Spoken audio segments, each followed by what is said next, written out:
Does IUL really work? That's what we're going to talk about today, is go over an annual statement of a client that's been around for 11 years. Where are they at? What are the fees? Where does their policy look like? And what can we project going forward with an in-force illustration to see what it's going to look like? So stay tuned. We're going to get right into it. Hi, Aaron Andrew here. And what we're going to talk about today is, again, a policy that's been around for 11 years. So on these video series, what we talk about is, does IUL really work? So we're going to take a look at looking at a policy that's been around for 11 years now, this one, and see where it's at right now. What are the fees this last year in the 10th year? And the fees, a lot of times you're going to see this, that they drop down in the 11th year and go down. And we're going to take a look at what it's going to look like going forward. So love this. Make sure you look at the other videos under Does IUL Work under the playlist, and you can see basically what these policies kind of look like and where they've been in the past and where they're at now. So let's get into this one right here. This is a client of mine that's been around, again, for 10 years, in the 11th year now. So this is an in-force illustration you can see on the screen. And you can see here, this is a projection going forward. So now that we're in the 11th year, we're going to kind of see where it's at. But first, let's go back and see what happened this past year and talk about where we're at, last year. So clicking over here, we're going to look at this annual statement. So you can see that this policy has been around since 2014.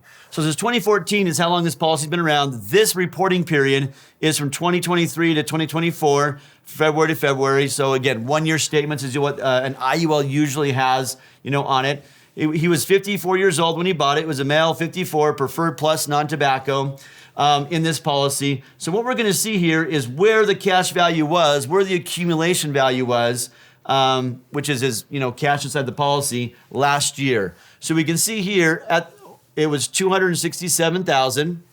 Okay. He has not been paying into this policy for about 5 years now. So we filled up the policy in the first 5 years, which you learned through our book, the laser fund of maximum funding, the IUL, to make it perform the best. But so he hasn't paid for 5 years into the policy. So no money went in. His interest credits this past year with the different index accounts, we're going to get into that, but he earned about $18,000 of interest this past year, all right? And then basically, we have interest or insurance cost charges of $955. These are the fees that came out. This one, and this one. So we have this like rider charge. What's that? We'll show that in a minute. We were able to get the fees down by lowering our compensation, actually, and lower the fees down. But bottom line is, his 3 areas of fees are those added up, okay? So 3, 4, 5, about 5,000, give or take, and you're gonna see the fees are about to drop off a lot. So this fee right here, the expense charge, most policies have a fee that goes for 10 years and then drops off, all right? It's called the expense charge, the per 1,000 charge, coverage charge. Everyone calls it something different, but most companies, have them for 10, 12, 15 years. Some clients or some insurance companies go on for a long time. But with IUL, you're going to see that now that we're past this 10-year mark, these fees are going to go down, okay? So actually, right now, he's got $281. So with the interest he earned, fees that came out, we're at $281,000. What I love about IUL is its full disclosure. You see all the fees and expenses in the policy. You see exactly, where it's at and so forth. So looking at this, and the net cash value down here is 281, which means and this one's just like what it would have been had it been worst case from day one. So it was worst case, the guarantee. So whenever they say, oh, look at the guaranteed illustration, that's what it's going to do. No, if it was the guaranteed, that's what it would be at right now. It didn't do that. It's got the fees that they projected. It's got the interest that goes up and down and so forth. And there's no surrender charge anymore. So yeah, we have $281,000 in our net cash surrender value if we were to cancel it. No penalty and so forth. But let's take a look at the illustration for a second. I want to go back and forth. So with an in-force illustration, we can project going forward, and this is projecting 6.3%. Some years, like last year, we earned zero as the hero. We didn't lose a dime. We saw the fees that came out, yes, but we didn't lose a dime due to the returns of the market, okay? And this is now, you can see that the total fees in the 11th year, our total charges are now going to be $2,000, all right? Now, because of the TEFRA-DEFRA tax code and 7702 and so forth, we cannot drop the death benefit until the 12th year in this one. Now, so this is the 11th year. We're projected to earn about $17,000 of interest this year. 18,000. This is projected at 6.3. The fees are 2,000 this year, which is quite a bit lower than where we were before. We were just under 5,000 here if you add those up. Okay, that's where we were at last year. Now the charges are going down to $2,000. But if he wants to, again, he doesn't have to do this, but we had shown him doing this from the beginning. He can drop the death benefit in the 12th year and it can drop down to 400,000. So what we're doing here, you guys, is we're lowering our insurance cost because we're not paying for as much insurance. This is where a lot of people don't understand with IUL. They think that, oh, the insurance company keeps all my money and they only give me the death benefit. It's kind of a rip-off there. It's like, no, I want my cash value. This is important. I want my cash value to be part of the death benefit. Why? Because that's my self-insurance. I'm not paying the insurance company insurance risk for that. The difference with whole life is you don't see these fees. You don't know what's going on behind the scenes. You don't know what the charges are. It's all a black box. With IUL, you can see everything, which is really cool. So here you can see, look at that. Notice the fees go down to $489. When we drop the death benefit down to $400,000, he is age, let me zoom out here a little bit. He is age 66. I want to zoom in again so you guys can see this the best we can. You can see at age 66, his fees are $489. Why do they go from $2,000 to $489? Because the difference between $315,000 and $400, the difference between those two numbers, okay, is of course $85,000. That's how much insurance risk we have. So we're only paying for $85,000 of insurance. And at age 66, it's costing us $489. So that's why we say the fees go down as we get older, because the charges are the most the first 5 to 10 years. Then they drop down here, and then they drop again if you drop your death benefit. Now, you can't always drop your death benefit in the 12th year. Sometimes it's the 15th year, the 14th year, depending on what age you started the policy. And some tax laws changed 3 years and 2 months ago at the time of the recording of this video. Right at the beginning of 2021, end of 2020, the 7702 law changed, which is really cool. It allows us to buy less insurance. So if you read page 80, it's in chapter 7, I'm gonna say, because we're just updating the book again. But in chapter 7 of the book, we talk about a section where they changed this tax law. And that law that changed allows for you to buy less insurance from the get-go. So the fees and expenses and commissions are all about 30 to 40% cheaper than they ever have been this last 3 or 4 years. So this law that changed is really cool. This one, again, is 10 years old, so his didn't apply to that. But anyone that's buying a policy now, their fees are about 30 to 40% cheaper than they ever have been. It's a really cool feature. So anyways, $85,000 of insurance. Now, why do the charges start to go up down here as you get older? Well, insurance is getting more expensive. So right here, when you look at, let's just pick a year. Let's just look at when the fees are about $1,000. What age is that? That's age 81. So at age 81, it's costing $1,000 now, but you've got $775,000 in cash value, okay? They make $46,000 of interest. That's if we earn 6.3. Some years we can earn higher, some years lower, but that's the average that we should earn under the current rates, about 6.3%. Fees were only $1,000, and we had $775,000. The difference between $775 and $813, let's just round it. It's almost $30,000. Okay, so that $30,000 or so is the amount of insurance risk you have.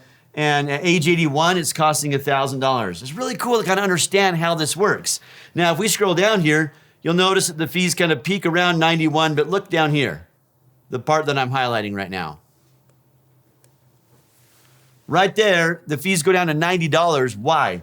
Well, that's the admin fee. There's no insurance risk anymore. So a lot of insurance companies, the tax code allows the net cash surrender value to equal the death benefit. So when you die, you get exactly what your cash value is worth, but there's no fees coming out. I know you might not live till 96, but in this example, it helps you understand the fees, that there's no longer any insurance risk, so they're not charging you anything.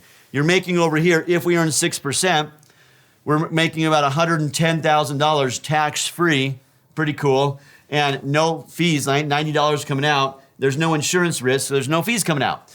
Up here where there was about 4,000, yeah, the difference between 1.24 and 1.3, you know, that's $62,000 is costing me $4,500 at age 89, okay? So the fees go up a little bit. They don't get out of control though. If we look at another example, this is the exact same illustration, but here is the client now at age 70. I just met with him just a month ago or so. So you can see here in this one, if he decides to, this is a projection of taking out $28,000 a year tax-free in the form of loans.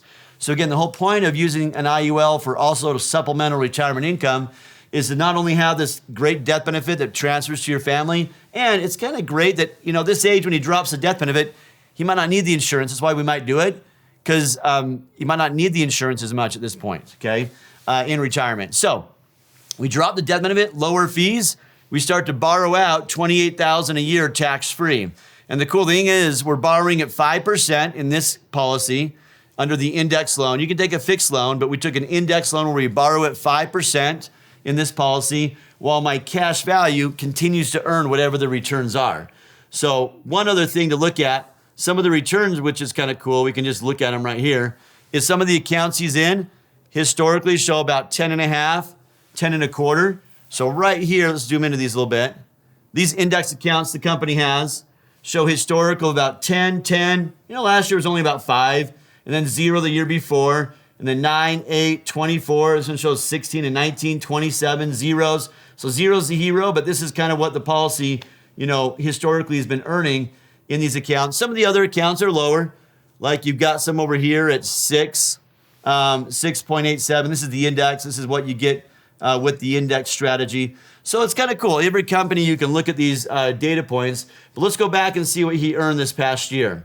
So this past year, here's all the different index accounts, and we had a 9.5% return.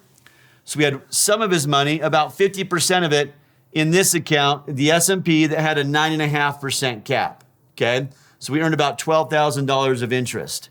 And then the other half of the money was in this PIMCO Tactical Balance account where we had no cap, 185% participation rate. Now, unfortunately, this one didn't do as well. This is why we diversified. This one did 4.5% this last year. So that one earned about $6,000 of interest. So one of them, half of his money earned 4.5%. The other half earned 9.5%.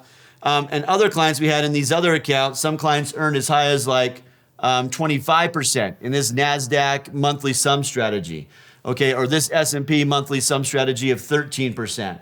Others only did 1.5, 10. So these are different index accounts within this particular policy. So pretty cool. And then we every year when we meet with clients, we look at the allocation and say, okay, let's see which of these accounts you want to choose this year. And the cool thing is a lot of the insurance companies are raising the caps and participation rates. What's been happening over the past few years is interest rates have been going up. So the insurance company can now afford to pay a higher participation rate, higher caps. So in this, you can see the S&P now has a 10% cap. That was 9.5 is what the client got last year. The cap went up 0.5% to 10. And down here, the PIMCO Tactical Balance account he's in, that one had 190% participation rate this year now. Last year it was 185. And they even have an option to put money into the fixed account at 4.65. That went up this year. So a lot of these accounts went up. Pretty cool, you know, looking at what an insurance company does through the years, how the policies perform. So this client just got to the point where his fees are dropping a lot. We're going to drop him again next year if he wants to drop the death benefit, lowering his fees. He can take out tax-free loans if he wants to now. He can take money out, put it back, doesn't have to. But it's just cool to see where a policy is at when you get about 11 years into the policy. Hope you enjoyed this, and make sure you watch the other ones to look at all different policies, some that have been around 5 years, 10 years, 15, 20 years, to see kind of what an IUL looks like down the road. Thanks for watching.